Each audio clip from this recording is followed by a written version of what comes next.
사무엘 상 6장 1절로 6장 21절입니다.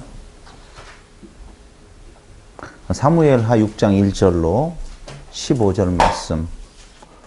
사무엘 하 6장 1절로 15절 말씀. 다윗이 이스라엘에서 뽑은 무리 3만 명을 다시 모으고 다윗이 일어나 자기와 함께 있는 모든 사람과 더불어 바할레 유다로 가서 거기서 하나님의 궤를 메어오려 하니 그 궤는 그룹들 사이에 자정하신 만군의 여호와의 이름으로 불리는 것이라. 그들이 하나님의 궤를 새 수레에 싣고 산에 있는 아비나다브 집에서 나오는데 아비나다브 아들 우사와 아효가 그 새 수레를 모니라. 그들이 산에 있는 아비나다브 집에서 하나님의 궤를 싣고 나올 때에 아효는 궤 앞에서 가고 다윗과 이스라엘 온 족속은 잣나무로 만든 여러 가지 악기와 수금과 비파와 소고와 양금과 제금으로 여호와 앞에서 연주하더라. 그들이 나곤의 타작마당에 이르러서는 소들이 뛰므로 우사가 손을 들어 하나님의 궤를 붙들었더니 여호와 하나님이 우사가 잘못함으로 말미암아 진노하사 그를 그곳에서 치시니 그가 거기 하나님의 궤 곁에서 죽으니라. 아멘. 오늘은 우리가 너무 익히 잘 알고 있는 우사의 죽음에 관한 내용을 같이 살펴보고자 합니다. 하나님의 궤를 보호하기 위해서 행한 그 우사의 행동에 하나님께서 우사를 죽이셨다는 것이죠. 이것은 너무 억울한 일이 아니냐.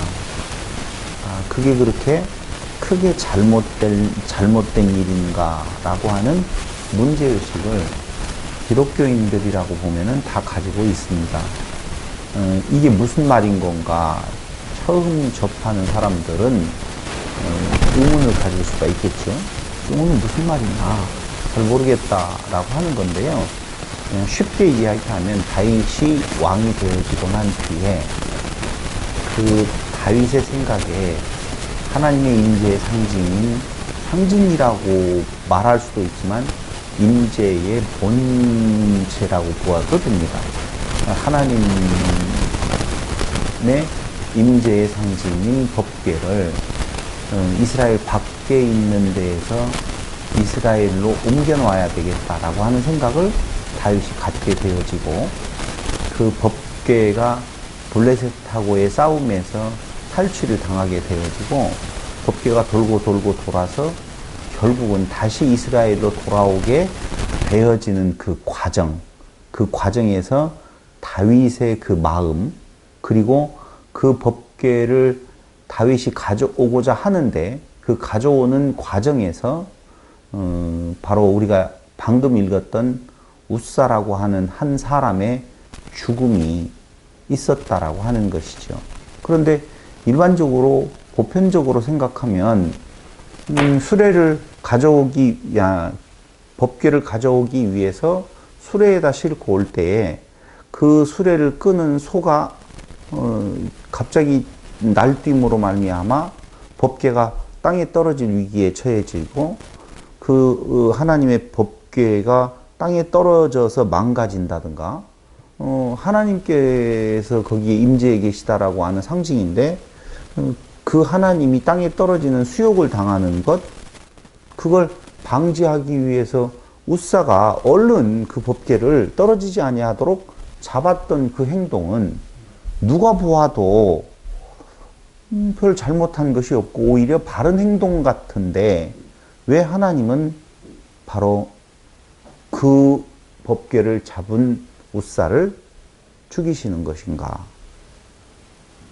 조금 뭔가 잘못이 있다 할지라도 그 의도 부분에 대한 내용을 파악을 해본다라고 보면 이건 너무 억울하고 불공평한 일이다. 그렇게 크게 잘못된 것은 아니지 않는 건가? 라고 하는 쪽에서 문제 제기를 하게 되어지고 이 장면을 가지고 일부 교회에서는 바로 목사가 제사장으로서 목사만이 그때 당시에 제사장만이 법궤를 잡을 자격이 있는데 제사장이 아닌 웃사가 그 법궤를 잡음으로 말미암아 오늘날로 말한다라고 하면 목사가 해야 될 일에 성도가 끼어들어서 간섭을 하게 되어진다면 하나님의 저주를 받게 된다라고 하는 이상스러운 해석을 하는 경우도 종종 우리는 볼 수가 있다는 것입니다.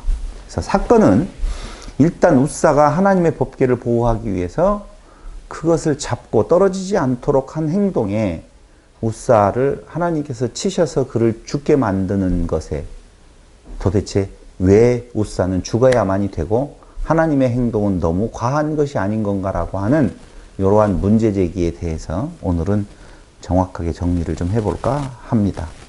먼저 웃사의 죽음에 대해서 제대로 이해를 하려고 하면 시대적 배경을 알아야 됩니다.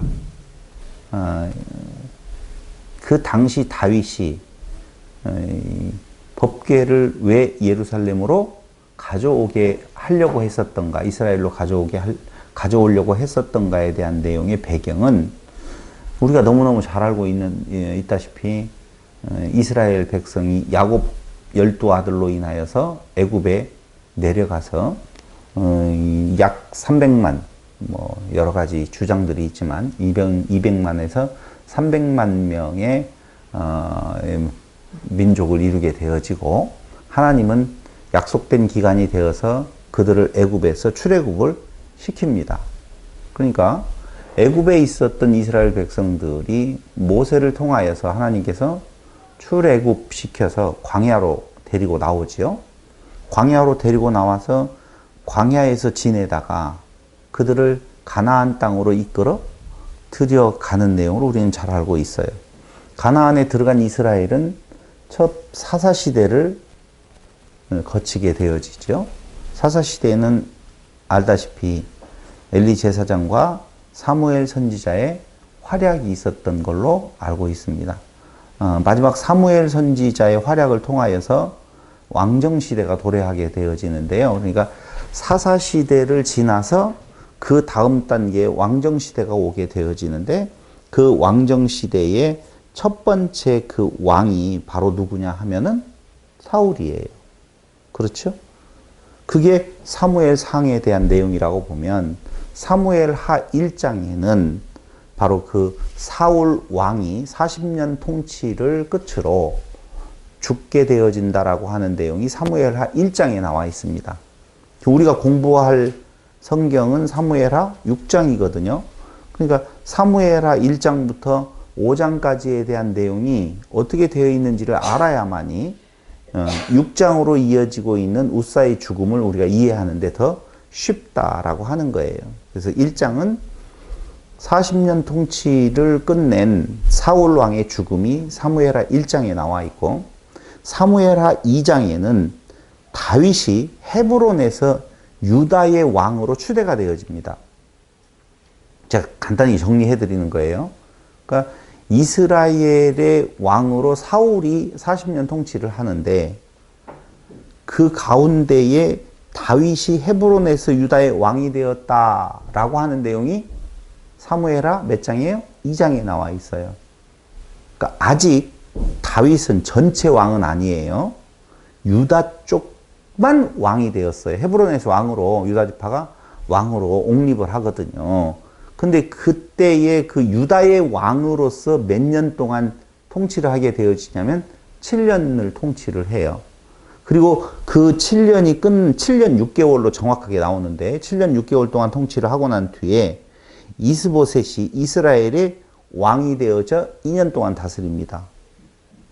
그러니까 우리는 북쪽 이스라엘과 남쪽 유다가 통일 왕국 시대 이후에 있는 것으로 알고 있지만 그 전에 이미 그 전에 사울이 왕일 때에 다윗이 왕으로 등극하게 되어지는 것이 어느 때냐면은 바로 통일왕국, 다윗의 통일왕국이 되어지기 전에 사울이 죽고 난 뒤에 다윗을 유다 지파의 왕으로 옹립을 시킨다고요.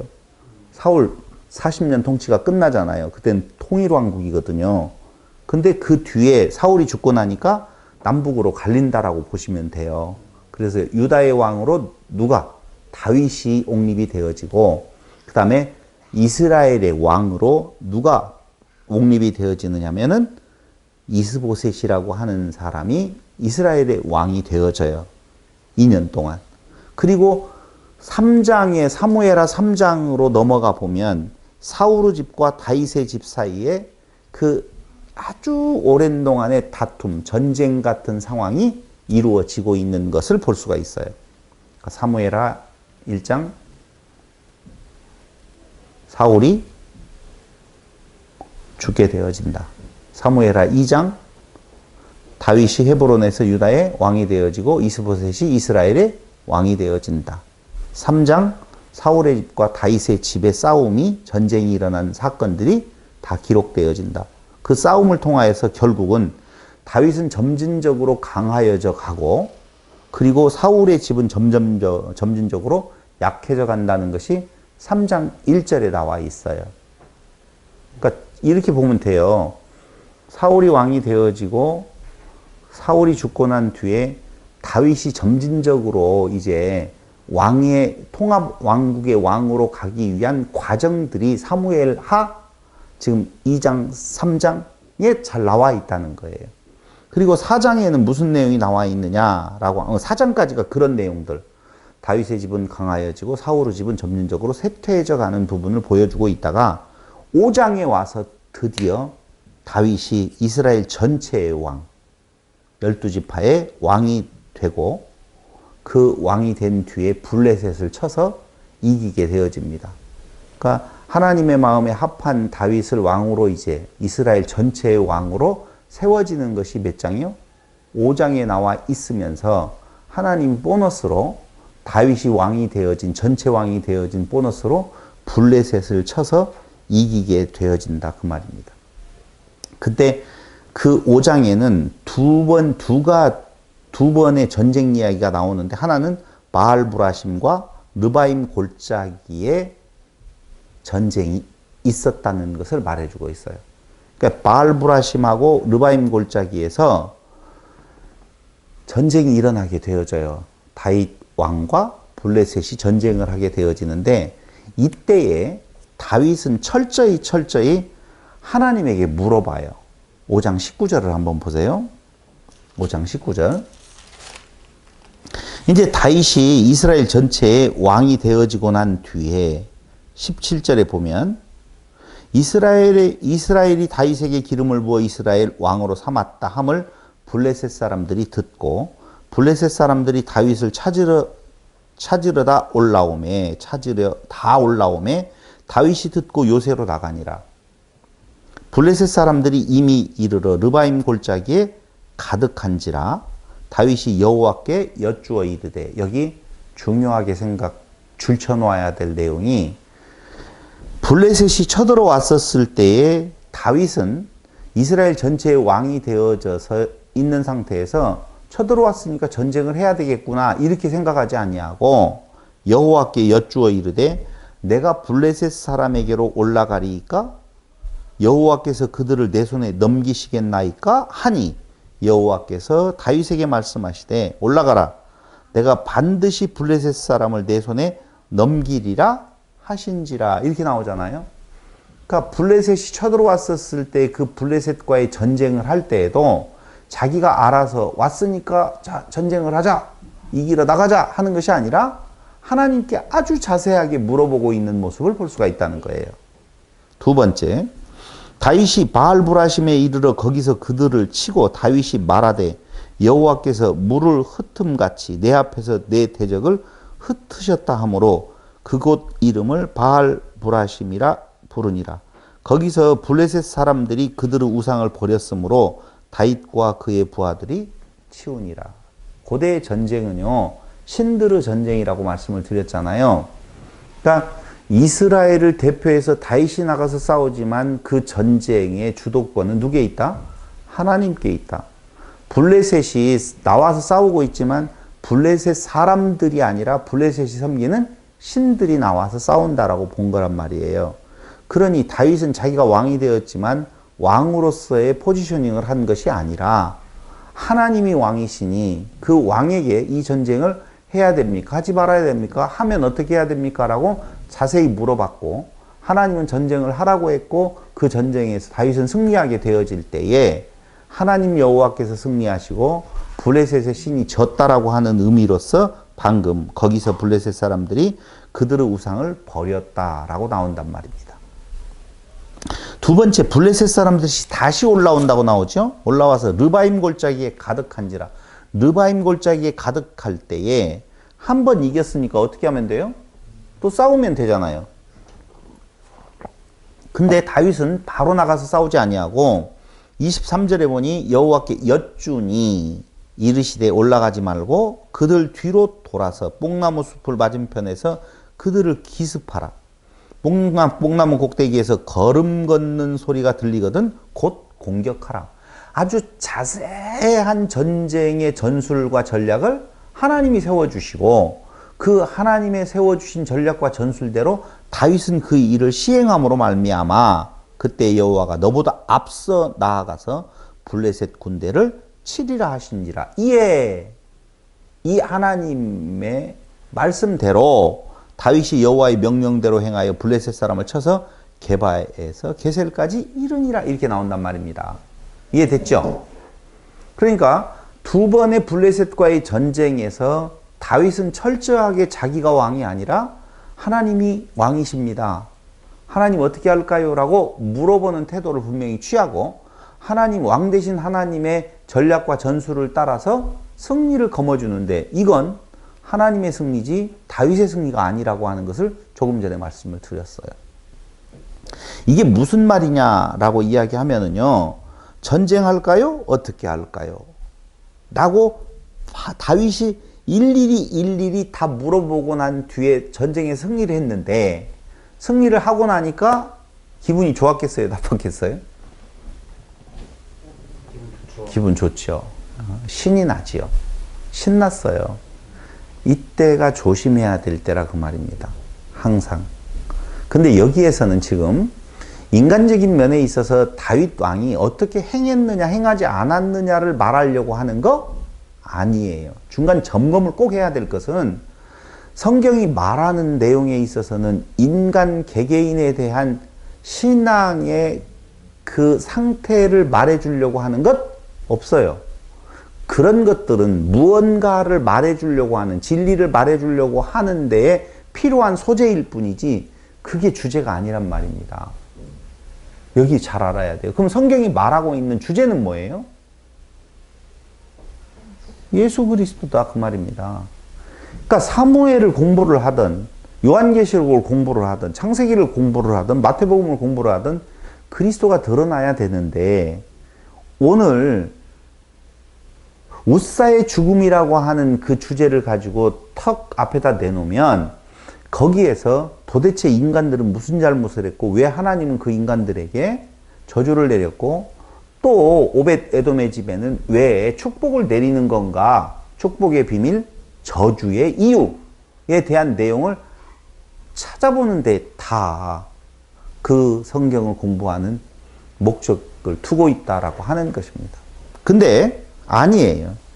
성경은 오직 한 가지의 주제밖에는 말해주고 있지 않는데 그 한 가지의 주제가 바로 뭐냐면 예수 그리스도에 대한 내용이라 라고 하는 것입니다.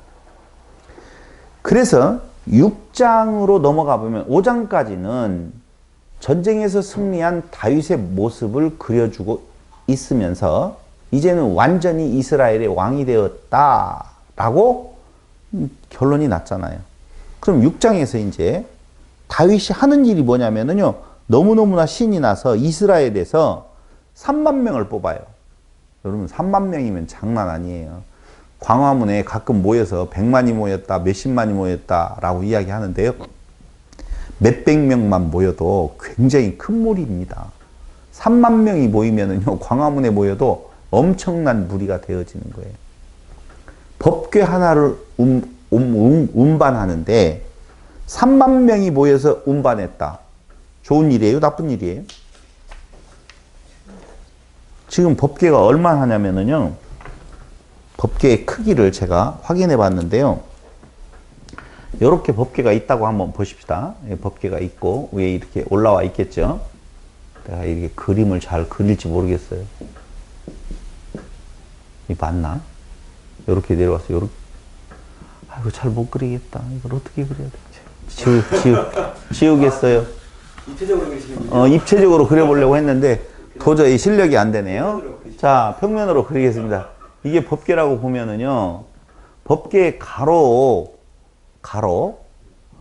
길이가 약 1m 12cm, 112.5cm. 그 다음에 세로 있죠? 세로와 높이는요, 67.5로 똑같아요. 67.5cm예요. 그러니까 가로는 1m 정도 되어지고, 세로, 높이와 세로는 똑같아요. 67.5cm, 67.5cm. 이렇게 보면 돼요. 굉장히 작네요. 뭐 그렇게 크지 않아요. 법궤는. 근데 이거 하나를 옮기려고 몇 명이 동원됐다고요? 3만 명이 동원이 되어져요. 그럼 하나님의 임재의 상징인 법궤를 움직이는데 이스라엘 백성들 중에서 뽑아서, 그것도 정예로 뽑아서 3만 명이 들어가려고 보면은 대단한 공로가 있든지 뭐 지위가 있든지 해야 되겠죠. 3만 명을 뽑아서 이 법궤를 운반하려고 바알레 유다로 가서 하나님의 궤를 다윗성으로 메어 오려고 합니다. 좋은 일이에요? 나쁜 일이에요? 아름다운 일 아닌가? 아름다운 일로? 여호와의 궤를 이걸 좋지 않은 일로 보는 사람은 없어요. 여기에 마음 두는 사람은 거의 없습니다. 중요한 것은 제가 5장까지에 대한 내용을 통해서 5장 마지막 부분에서 블레셋이 쳐들어왔었을 때에 이스라엘의 왕이 된 다윗이 하나님에게 그 전쟁을 해야 될까요? 어떻게 해야 될까요? 일일이 다 물어봤다고 말씀을 드렸어요. 그럼 블레셋과의 전쟁이 더 큰 일이에요? 법궤를 운반하는 것이 더 큰 일이에요? 법궤를 운반하는 것이 더 큰 일이라고 우리는 말해야 돼요. 신앙인들이니까. 그럼 그 정도의 큰 일, 하나님이 이스라엘을 떠나 계셨었어요. 떠나 계셨는데 이제 하나님 이스라엘로 오세요. 다윗성으로 오세요. 라고 할 때에 하나님의 뜻을 물어야 되는 것은 너무너무나 당연한 일이라 그 말입니다. 다윗의 실수 중에 우리아의 아내를 범한 것과 무엇을 계수했죠? 인구를 계수했잖아요. 싸움으로 나갈 만한 사람이 몇 명인가 라고 하는데요. 그것도 역시 인간 생각으로 그 싸움을 주관하시고 그 싸움의 승패를 좌우하시는 분은 하나님 여호와라고 하는 것이 분명할진데 하나님께 대하여서 묻는 것이 아니라 오히려 인간의 힘으로 싸움할 만한가? 우리 군대가 좀 될 만하냐? 규모가 있느냐 없느냐를 보기 위한 인구조사를 하나님은 그 두 가지에 있어서 다윗을 책망하는 우리는 내용을 알고 있단 말입니다.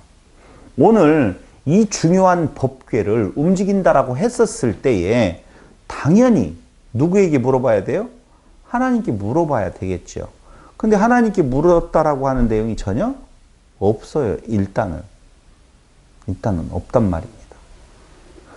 그 말은 다윗은 신이 났어요. 전쟁에서 2번을 이기고 난 뒤에 그래 나야 하나님이 나를 써주셨어 이렇게 말은 하지만은 승리는 나야 내 것이야 라고 하는 마음이 우쭐한 마음이 있을 수 있었단 말입니다. 그럴 때 좋은 마음으로 하나님이 나에게 돈 벌게 해주셨어. 그러니 오늘날 교회에서 하는 말로 이야기하면 내가 하나님의 복음을 잘 증거되게 하기 위해서 선교센터를 짓는다든가 뭐 예배당을 짓는다든가 아니면 연보를 얼마나 한다든가 뭐 이런 일들을 하나님의 뜻이 어디에 있는가 상관없이 내가 해드릴게요. 하나님이 나를 돈 벌게 하시면 하나님께서 나를 이렇게 성공시키시면 내가 하나님께 모든 것을 다 바치겠습니다라고 하는 각오들을 많이 이야기하잖아요. 백성들의 환호가 다윗의 등을 멀게 한 건가요? 환호가 있었다는 말은 아직은 없어요. 이 지금 백성들이 부르는 그 환호는 무엇 때문에 환호를 지르느냐 하면은 그 3만 명이나 되는 사람이 악기를 만들고 뭐 해가지고 아주 풍악을 울리면서 지금 그 일을 시작을 한단 말입니다. 근데 그것도 이제 조금 지적을 좀 하려고 하는 건데요. 어쨌든 하나님의 뜻을 묻지 아니하고 3만 명을 차출해서 그는 바알레 유다로 가서 하나님의 궤를 메어오려고 했다라고 분명히 이야기를 합니다. 거기 그곳을 봐야 돼요. 6장 2절 다윗이 일어나 자기와 함께 있는 모든 사람과 더불어 바알레 유다로 가서 거기서 하나님의 궤를 메어오려 하니 그 궤는 그룹들 사이에 자정하신 만군의 여호와의 이름으로 불리는 것이라. 여기 어떻게 해가지고 오려고 했다고요? 메어 오려고 했다. 이 단어에 아주 중요해야 됩니다. 주목하셔야 돼요. 메어 오려고 했다라고 하는 말이에요. 다시 한번 강조해요. 다윗은 분명히 메어 오려고는 했어요. 묻지는 않았어요, 일단. 그리고 메어 오려고는 했습니다. 그런데 하나님의 궤를 어떻게 그들은 가지고 나오느냐 하면은요, 새 수레에 싣고 아비나답의 집에 모셔져 있던, 다시 말할게요. 지금 이 사무엘하 6장에서는 하나님의 궤가 어디에 있냐면은요, 아비나답의 집에 있단 말이에요. 아비나답이 누구인 줄도 조금 이따 이야기를 할 거예요. 현재 돌고 돌아서 아비나답의 집에 머물러 있는 하나님의 궤를 다윗이 가져오려고 아비나답의 집으로 가서 어떻게 해서 가지고 나와야 되느냐면요, 가지고 나올 때에는 메고 가지고 나와야 돼요. 메어서. 율법에 그렇게 네, 율법에 그 법칙이 있어요. 어떻게 그걸 가지고 나와야 되는 건가에 대한 내용이 분명히 정해져 있어요. 그게 신명기에 나오거든요. 민수기에도 나오고. 그런데 그 법궤 운반법을 분명히 민수기 4장에서 3장 27절로 32절에 보면 잘 나와 있어요.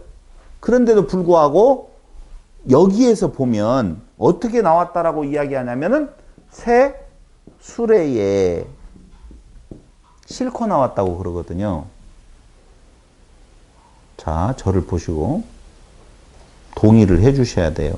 뭐냐면은요, 아비나답의 집에 모셔져 있던 그 법궤를 새 수레에 싣고 아비나답 집에서 나왔단 말입니다. 6장 5절에 보니. 맞죠?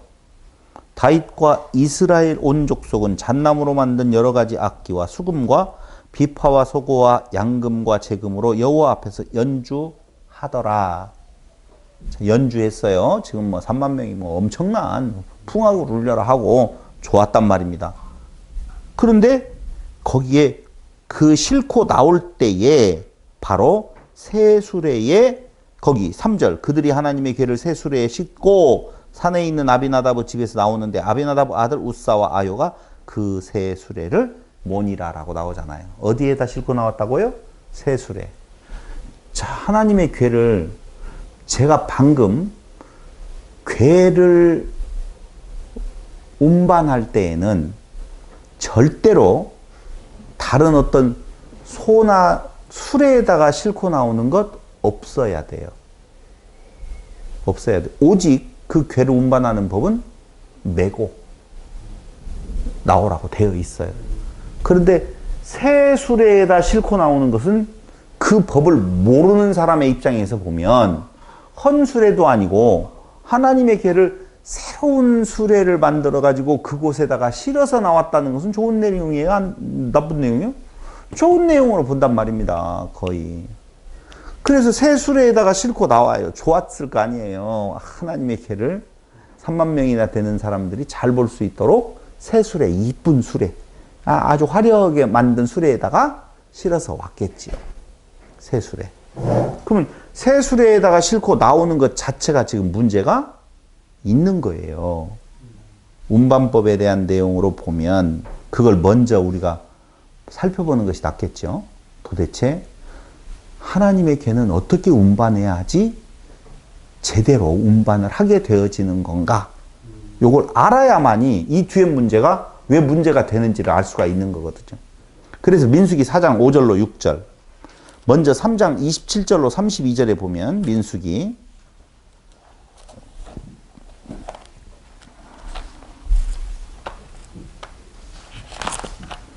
3장 27절로 32절.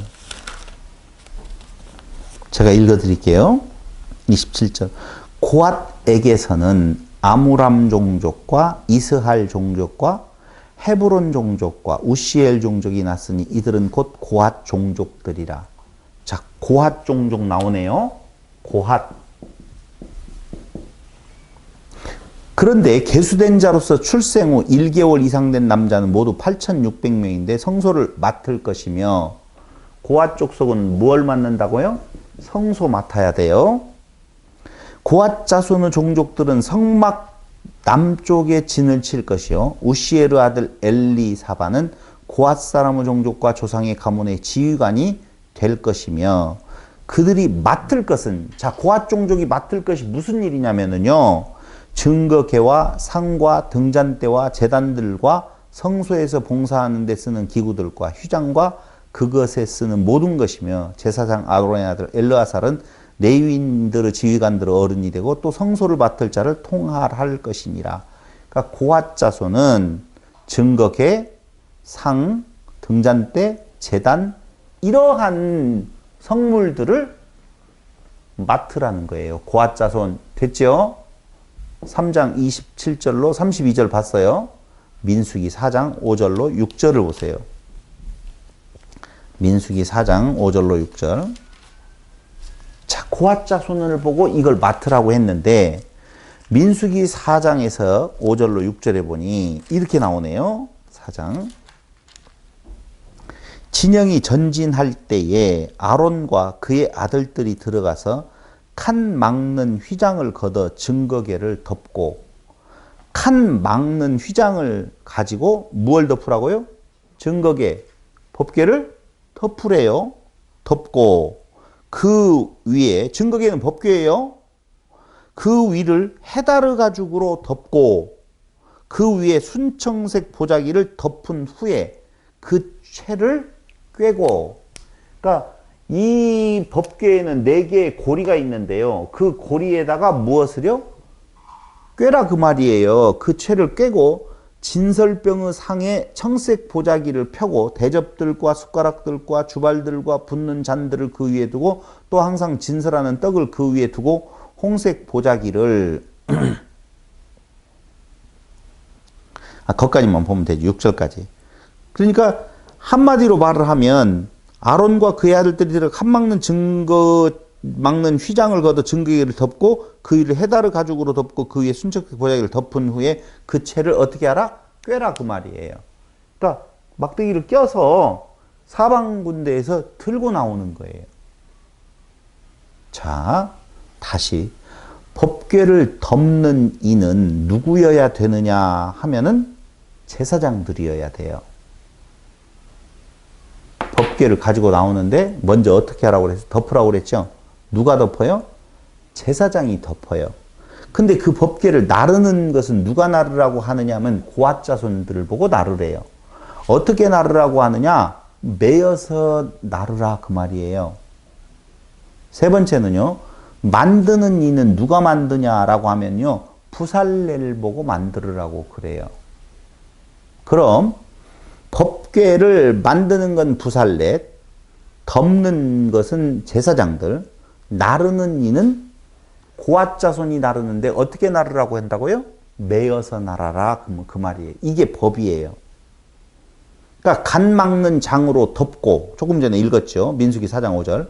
그 위에 헤다르 가죽을 덮어서 운반하는데 그 위에 순청색 보자기를 덮은 후에 그 채를 꿰고 날라라, 반드시 매어야 한다. 민수기 7장 9절.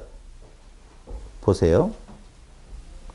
민수기 7장 9절. 참 재밌는 내용이 나오는데요. 이게 뭐냐면요, 민수기 7장 9절에 보면 고앗 자손에게는 주지 아니하였으니, 이 말이 뭘 안 주었다는 말이냐? 고앗 자손에게는 수레도 주지 아니하고 소도 주지 아니해요. 지금 그 위에 8절 보세요. 무라리 자손들에게는 그들의 직임대로 수레 넷과 소 8마리를 주고 제사장 아론의 아들 이다말에게 감독하게 하였으나 그렇게 나오죠. 7절 곧 게르손 자손들에게는 그들의 직임대로 수레 둘과 소 4마리를 주었고 거기 몇 절에 보면 또 나오느냐 다 3절에 그들이 여호와께 드린 헌물은 덮개 있는 수레 6대와 소 12마리니 수레와 소를 각기 주는데 누구에게는 안 주느냐 하면은 고앗 자손에게는 안 준다고요. 7장 9절에 고앗 자손에게는 주지 아니하였으니 그들의 성소의 직임은 그 어깨로 매는 일을 하는 까닭이었더라. 고앗 자손에게는 수레도 주지 아니하고 무엇도 안 줘요? 소도 안 준다니까. 민수기 7장 9절에서요. 왜냐하면은 그들은 어떻게 그 일을 행하여야 되기 때문에 매어야 되기 때문에 어깨에 매는 일을 하는 까닭이었더라 그 말이에요. 그래서 그들은 소도 안 주고 수레도 안 주었다고요. 자, 정리. 법계는 누가 운반해야 된다고요? 고앗 자손. 고앗 자손은 어떻게 운반하느냐? 어깨에 메고 해야 된다. 그게 정답이에요. 그래서 소도 안 주고 수레도 안 준다고요. 그런데 고앗 자손이 운반해야 되는데 고앗 자손이 운반하지 아니하고 있고, 두 번째 수레도 주지 아니하고 소도 안 줬는데 소에다가 새 수레를 만들어 가지고 운반을 지금 하고 있다고요. 이해됐죠? 그런데 여기에서 하나 우리가 중요하게 오늘의 아주 중요한 주제 부분인데요. 왜 생각을 해봐요. 법궤를 사람이 메고 운반하는 것이 좋겠어요? 좋은 수레 만들어서 수레에다가 얹어서 운반하는 것이 좋겠어요?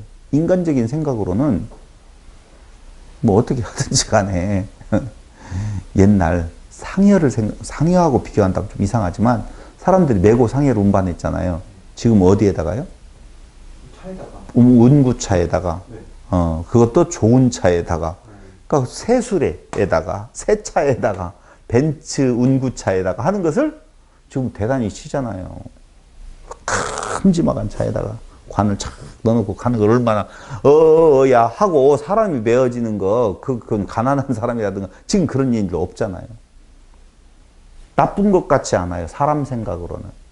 그런데 하나님은 그렇게 하지 말아라. 왜 그랬을까? 왜 그랬을 것 같아요? 왜 굳이 고앗 자손에게, 왜 굳이 매여서만 소나 달구지를 쓰지 말으라고 왜 그랬을까 도대체? 법궤는요, 그 안에 들어있는 것이 뭐예요? 두 돌판. 돌판이죠? 아론의 쌍난지팡이. 그리고요, 만낫단지죠? 만낫단지. 세 가지가. 일단 무겁진 않았을 것 같아요. 안 무거워요, 이거. 무거운 거 전혀 없어요. 무겁고 안 무겁고가 아니라 이것은 이스라엘의 하나님 앞에 불순종. 네. 하나님을 거역한 모습들이 다 담겨져 있는 거예요. 투돌판도 결국은, 쌍난지팡이도 결국은, 만낫단지도 다 하나님을 향하여서 원망과 불평을 늘여놓을 때에 그 인간이 하나님을 향한 불순종의 모습이 담겨져 있단 말이에요. 인간의 모습이 그 안에 지금 들어가 있단 말이에요. 이 안에. 인간은 이런 존재다, 하나님 앞에서. 그게 들어가 있어요. 근데 거기에 지금 들어가 있는 것은, 법궤 안에 들어가 있는 것은 그리스도 안에 있는 거예요. 안에 들어가 있는 거라니까요. 그러니까 그리스도로 덮어지지 아니하면 바로 사망이죠. 죽음이죠. 불순종. 하나님을 향하여서 대드는 자들이 살아있을 존재들이 아니란 말입니다. 저주란 말이에요. 그래서 그 저주가 그리스도로 덮여지면 저주가 안 오는 것이죠. 자, 여기에서 중요한 것은 이 저주를 누가 받아요? 주님께서 그 저주를 안고 십자가에 죽으신단 말이에요. 확실하죠? 예. 죽으시는데 마태복음 10장 38절에 한번 보세요. 마태복음 10장 38절.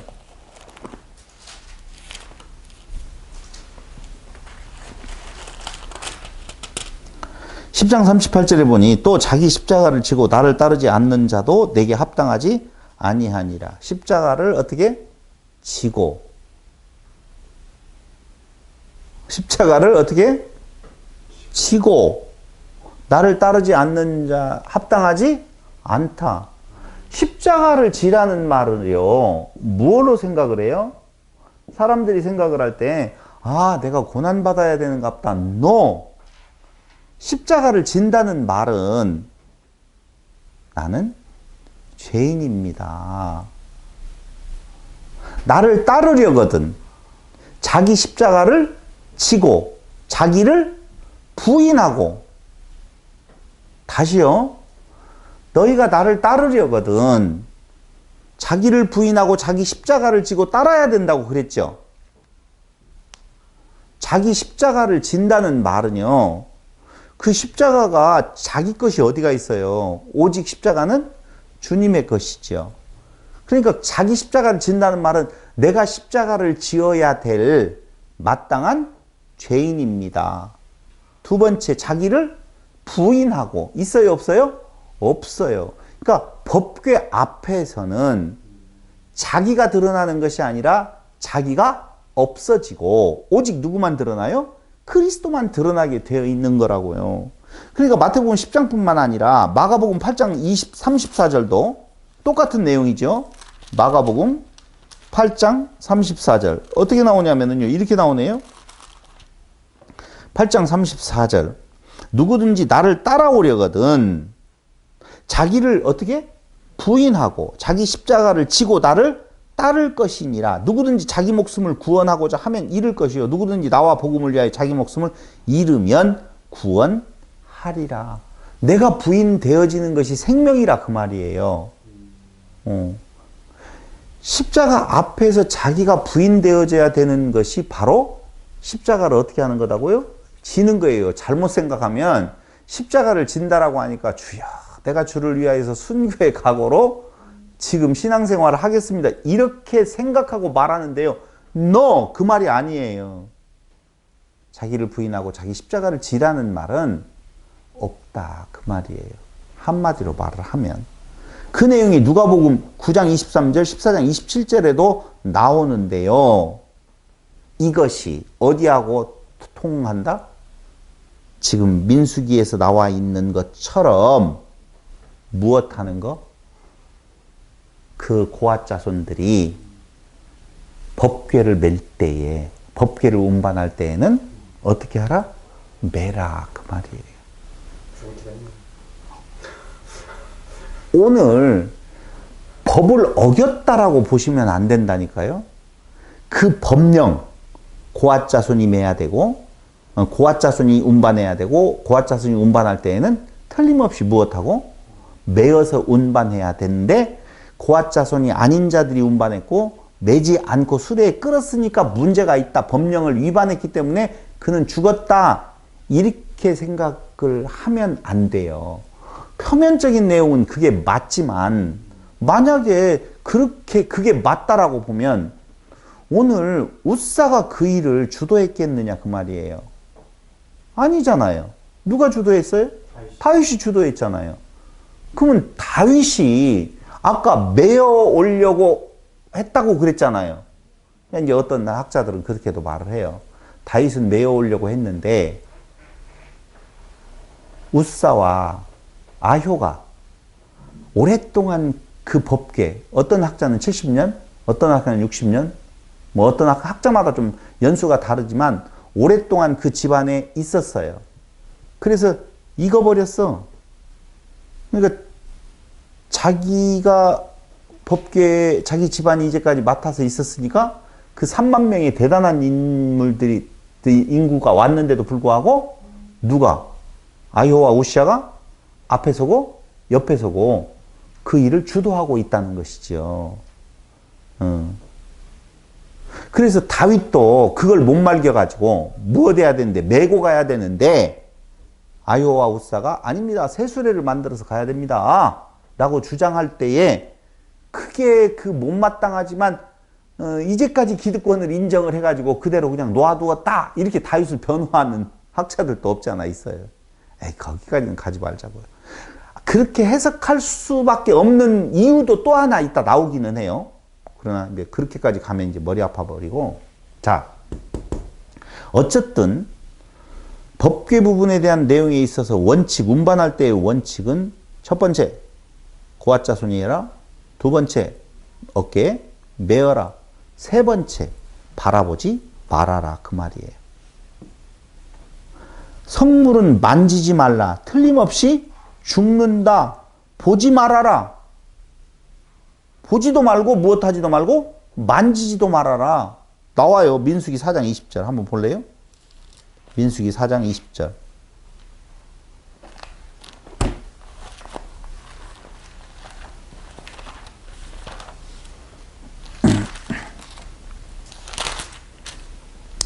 사장 15절을 먼저 한번 읽을게요. 진영을 떠날 때 아론과 그의 아들들이 성소와 성소의 모든 기구 덮는 일을 마치거든. 자, 덮으라고 그랬죠, 처음에. 그리고 난 뒤에는 고앗 자손들이 와서 맬 것이니라. 그러나 성물은 만지지 말라. 그렇게 됐죠? 그들이 죽으리라. 만지면 어떻게 한다고요? 죽는다. 회막 물건 중에서 이것들은 고앗 자손이 맬 것이며, 이렇게 나오죠? 자, 메어라 고앗 자손이 만지지 말라. 이렇게 나왔어요. 20절. 그들은 잠시라도 들어가서 성소를 보지 말라. 그들이 어떻게 하리라? 죽으리라. 만지지 말라. 보지 말라. 고앗 자손이 매라. 그렇게 하지 않으면 반드시 죽으리라. 이게 법칙이에요. 그런데 오늘 고앗 자손이 매지 않았죠? 고앗 자손이 아니면서 세수레를 했죠? 그 다음에 무엇까지 했어요? 만졌잖아요. 그러니 당연히 어떻게 되어져요? 죽임당하게 되어져 있다. 그 말이에요. 잘 죽었죠? 근데 이 내용을 조금 전에 제가 이야기를 했어요. 법궤에는 인간의 고악성이 담겨져 있다. 그건 그리스도로 쌓여져 있어서 드러나면 당연히 사망이에요. 보면 뭐라고요? 사망이요. 만지면 어떻게 돼요? 사망이라니까요. 그것은 보고 만진다라고 하는 말은 만졌다, 의예요. 떨어지는 걸 내가 만져서 떨어지지 아니하도록 하나님의 일을 내가 돕는 거잖아요. 아니에요. 그거 아니에요. 거기에다가 내가 그걸 쳐다본다라고 하는 내용, 그것은 그 내 안에 그 죄성을 내가 바라다 보면 죽음이라니까요. 그러니까 보아하라, 보지 말아라, 보지 말아라라고 이야기를 했다고요. 근데 이스라엘 백성들은 그걸 분명히 어겼지요. 어겼어요.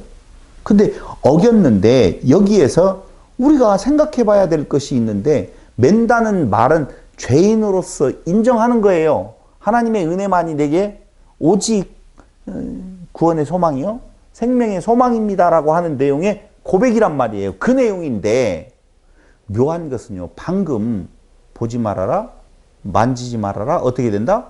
죽는다. 무엇하고 비슷해요? 에덴 동산에서 선악지식 나무 부분에 대한 내용에 있어서 보지도 말고 만지지도 말고 죽을까 하노라. 그랬다고 했잖아요. 죽는다라고 하는 말을 살짝 바꿔서 말하는 사단의 모습을 우리는 보았잖아요. 근데 오늘 여기에서도 죽는다라고 하는데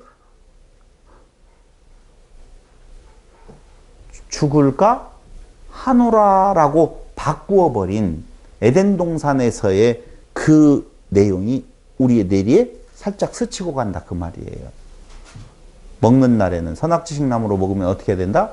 죽는다 그랬죠. 죽는다고 그랬잖아요. 선악과 열매를 따먹으면 죽는다라고 성경에 나오잖아요. 이상하네. 다시요.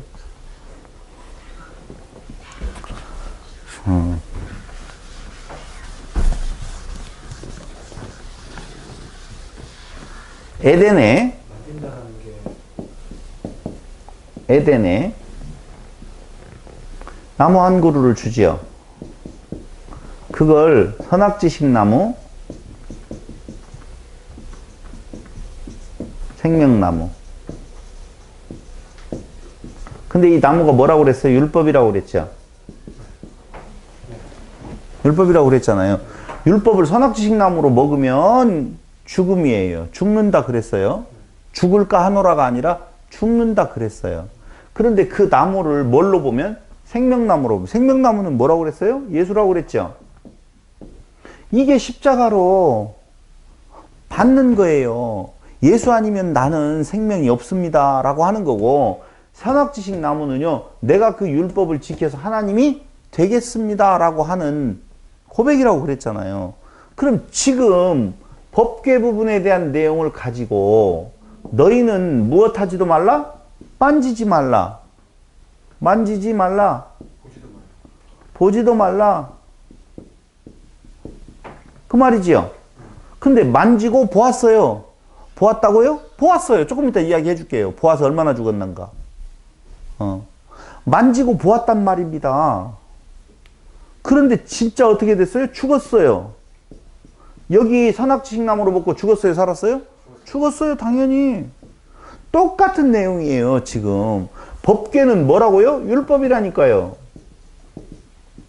그 율법에 대한 내용은요. 율법은 10계명. 10계명은 누구? 예수. 이야기했었잖아요. 그러니까 예수를 메고 간다라고 하는 말은 예수님께서 너희가 나를 따라오려거든 너희가 나와 하나가 된다는 말은 자기를 부인하고 없어요. 그 무엇 앞에서 그 나무 앞에서 율법 앞에서 나 없음이 생명나무로 먹는 걸 예수만 있음이요. 나 있음은 선악지식 나무로 먹는 거라고 그랬고요. 거기 법궤 앞에서요. 만지지 말고 보지도 말라 죽는다라고 하는 내용으로 이야기를 지금 하고 있잖아요. 그죠? 그렇죠? 이게 바로 뭐냐면요. 똑같은 내용이에요. 매여라라고 하는 거예요. 만지지 말고 보지 말고 뭐 해라? 매라. 이 말이란 말이에요. 이거하고 똑같은 거예요. 신약에서는 자기 부인, 무엇 지는 거? 자기 십자가를 지는 거라 그 말이에요. 그런데 보세요. 선악지식 나무로 먹으면 자기의 의를 드러내는 거죠. 율법을 지켜서. 여기 법궤 부분에 대한 내용에 있어서 내가 그걸 매는 것이 아니라 수레에다 올려놓고 지금 운반한다. 3만 명이나 되는 사람들이 엄청나게 소고치고 장구치고 잘 운반한다. 선악지식 나무로 먹는 거라니까. 내가 잘할게요. 하나님 내가 옮겨줄게요. 하나님의 방법 그런 거 별로 중요하지 않아요. 어떻게 그런 걸 내 귀퉁이에서 4명이 이렇게 메고 가요. 그냥 삐까번쩍한 수레에다가 높이 세워서 올려가지고 어떻게 해요? 새 수레예요. 보통 수레는요 별로 높지 않아요. 근데 아마 이 수레는 높았을 것 같아요. 제가 봤었을 때는 그래서 3만 명이 다 보도록 우뚝 세워서 아마 그랬을 거예요. 원래 수레는요 1m 몇 밖에 안 돼요. 그러니까 그 수레에 앉혀서 가면은요 별로 떨어질 일도 별로 없어요. 근데 새 수레를 만들었다라고 하는 말은 일반적으로 쓰는 수레가 아니라 전 사람들이 다 보도록 불기둥과 구름기둥을 다 봐서 영광하는 것처럼 그 큰 수레를 만들어 가지고 그 위에다 올려놓고 지금 가고 있을 거라고요. 굉장히 여관을 잘 모셨을 것 같아요. 잘 모신다 그 말이에요. 선악지식 나무로 먹었다 그 말이에요. 자기 십자가를 지는 것이 아니라 자기 십자가를 부인하고 자기를 부인해버리는 것이 아니라 자기를 인정하면서 내가 잘할게. 그게 유대인들의 모습이잖아요. 똑같은 모습을 지금 법궤 앞에서 행하고 있다 그 말입니다. 그게 죽음에 대한 내용이에요. 뭐가 죽음이냐면요. 율법을 선악지식 나무로 내가 잘 지키는 것으로 십자가 앞에서 자기를 부인하는 것이 아니라 오히려 율법을 지켜 행하는 착한 나의 모습, 선한 나의 모습, 하나님께 무언가를 해드리는 나의 모습 똑같은 거라고요. 그런 것들은 전부 다 어떻게 된다고요? 생명 없음에 대한 내용이에요.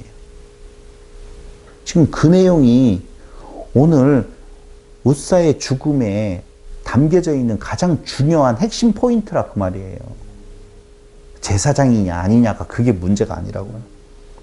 그래서 다시 말씀을 드리면 궤를 새 수레로 옮기고 있는 사무엘하 6장 3절의 그 모습은 역대상 13장 7장 한번 보실래요?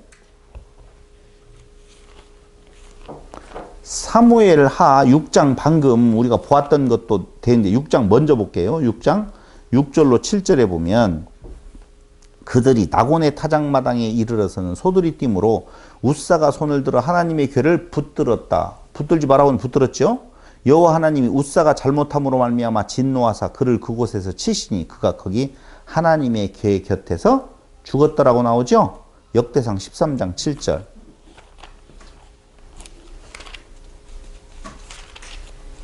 (13장 7절)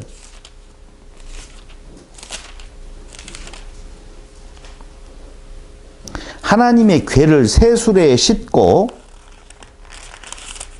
아비나답의 집에서 나오는데 웃사와 아이오는 수레를 몰며 다윗과 이스라엘 온 무리는 하나님 앞에서 힘을 다하여 뛰놀며 노래하며 수금과 비파와 소구와 재금과 나팔로 연주하니라. 나쁜 모습 같지 않은데 이때에 그들은 죽임을 당하게 되어지는 일이 있더라 그 말입니다. 그런데 하나 더 있어요.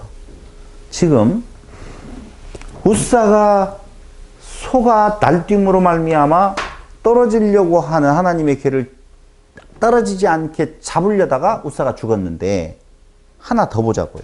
이건 하나님께서 법계 운반법에 대한 내용을 명하셨는데 그 운반법을 범한 것이죠.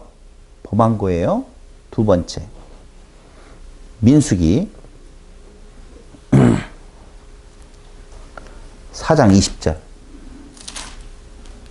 보지 말라고 나오죠.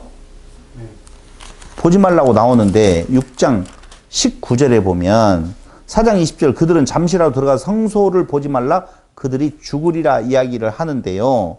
성소라고 하는 것에 1번이 붙어 있는데요. 그건 성물이에요. 법궤 보면 돼요? 안 돼요? 안 돼요. 보지 않아야 되는데 6장 19절 어디 사무엘상 6장 19절을 보세요. 사무엘상 6장 19절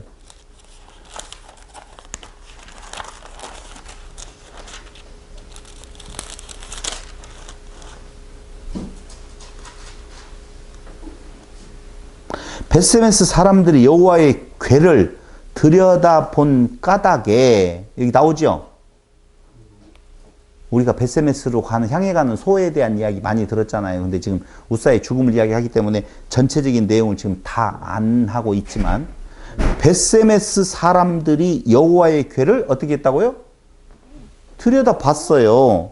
본 까닭에 그들을 치사 몇 명이 죽었느냐? 5만 70명을 죽이신지라. 여호와께서 백성을 쳐서 크게 살육하셨으므로 백성이 슬피 울었더라. 5만 70명이라고 하는데 5만이 가로쳐져 있기 때문에 어떤 사본에는 5만이 없다라고 해서 5만 명은 아니고 70명으로 생각하는 경우가 많아요. 5만 70명이 죽었던 70명이 죽었던 벳세메스를 향해 가는 그 소, 그 법궤를 갖고 가서 그 벳세메스에 도착했었을 때에 그 벳세메스 사람들이 뭘 봐요? 법궤를 보는 거예요. 왜 보는 건가? 그 이유까지는 지금 그 법궤라고 하는 개념을요, 블레셋 사람들도 그렇고 이스라엘 사람들도 그렇고 뭘로 쓰냐면요, 부적으로 생각을 해요. 하나님께서 우리와 함께 하시면 승리를 한다. 그러므로 하나님의 임재의 상징인 무엇을 법궤가 오면 승리를 할 것이다 하고 어떻게든지 그 법궤를 가지고 있으려고 블레셋 사람이 처음에 시도를 하잖아요. 빼앗아서. 근데 그 법궤가 있는 블레셋 사람의 진영에서 오히려 희한하게 다곤 신전이 뭐 무너진다든가 별 이상한 일들이 다 일어나니까 이건 아닌갑다 라고 해가지고 벳세메스를 향해 가는 소, 어린 송아지가 있는 소 강제적으로 띄어놓아 버려요. 띄어놓고 그 소를 보내는데 만약에 이 소가 그 송아지의 울음소리에 뒤를 돌아간다든가 그러면은 우연히 있는 일이다. 그렇지 아니하고 그 송아지의 울음소리에도 아무런 관심을 기울이지 아니하고 벳세메스를 향해서 그냥 간다라고 보면 이건 분명히 그 법궤 때문에 오늘 블레셋에 이런 일이 일어난 것이니 이 블레셋 안에다가 놓아두면 안 된다 해가지고 벳세메스로 보내버리고 진짜 벳세메스 향해 가는 소가요 뒤도 돌아보지도 아니하고 송아지의 울음소리에 아무런 관심도 없이 그냥 가버리더라 그 말이에요. 그러니 얼마나 벳세메스 사람이 기분이 좋았겠어요. 블레셋에서 지금 법궤가 넘어왔잖아요. 너무 좋았어요. 법궤가 왔다고. 그래서 어떻게 했다고요? 바라보았다고요. 이게 뭐가 문제냐고요? 아까하고 똑같은 이야기예요. 하나님 당신이 알아서 움직이셔요, 지금. 하나님이 움직이신다니까 여러 가지 사건들을 통하여서 움직이셔요. 하나님이 하셔요. 이스라엘의 구원에 대한 내용도 하나님께서 당신의 약속대로 행하시거든요. 근데 그들은 어떻게 됐다고요? 법궤가 우리 진영으로 왔다. 그 말이에요. 법궤가 오면 다 같이 시작. 주여. 이것이어야 돼요. 어찌 법궤가 지금 이렇게 이방인들의 손에 가 있었으며 라고 하는 쪽에서 자기의 모습을 봐야 돼요. 자기를 부인하고 자기 십자가를 지고. 목사님 이스라엘 백성들이 법궤를 봤을 때 영화를 볼 수도 있었겠군요. 영화를 생각하고. 이게 됐다 이제 승리다. 법궤가 돌아왔다. 우리는 이제 승리한다. 그러니까 이스라엘에게 법을 준 이유는 은혜를 깨달아 알게 하는 너희가 별것 아니다라고 하는 것을 알게 하는 건데 그 법궤로 말미암아 우리가 특수한 존재인 것 마냥 자기의 의가 발동되어진다 그 말입니다. 그러니까 왔다라고 율법을 보는 거예요. 율법이 우리에게 왔다라고 보는 거예요. 우리 것이다라고 하는 거예요. 그게 아닌데 그래서 그때 5만 70명인지 70명인지 그게 중요하지가 않아요. 보지 말라고 그랬잖아요. 너희의 허물을 본다 그 말이에요. 율법을 통하여서 너희 허물을 봐야 되는데 율법을 통해서 자기가 세울 의를 본다 그 말이에요. 그게 뭐라고요? 그리스도와 상관없는 사망에 이른 상태. 그래서 그들은 어떻게 된다고? 죽는다라고 이야기를 하고 있다는 것입니다. 예레미야 25장 6절. 예레미야 25장 6절. 목사님. 예. 밑에 무슨 문제가 생겼나 봐요. 마무리를 해줘야 될 것 오케이. 너희는 다른 신을 따라다니며 섬기거나 경배하지 말며 너희 손으로 만든 것으로서 나의 노여움을 일으키지 말라. 그리하면 내가 너희를 해하지 아니하리라 하였으나 다른 신을 따라다니며 섬기거나 경배하지 말며라고 이야기하는 것이나 또다시 한 군데만 더 찾아보고 마칠게요. 히브리서 12장 5절. 12장 5절.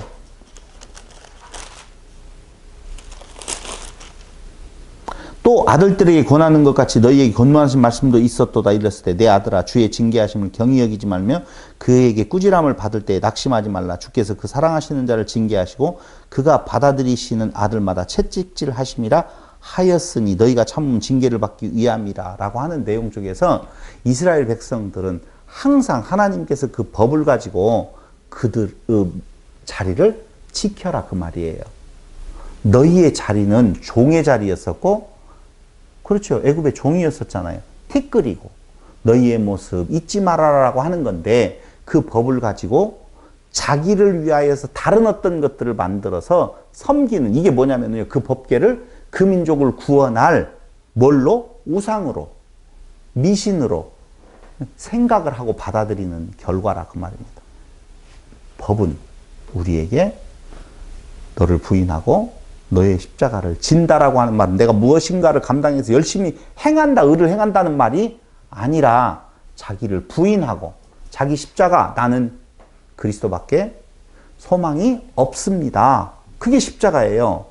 그 십자가를 지고 따라가라고 하는 의미로서의 법궤의 의미가 있는 건데 이스라엘 백성들은 그걸 자기의 의로 삼으려고 할 때 그들에게는 사망이 임하게 되었다라고 하는 건데 잠시 쉬었다가 두 번째 시간에 그 결론을 말씀드리도록 하겠습니다.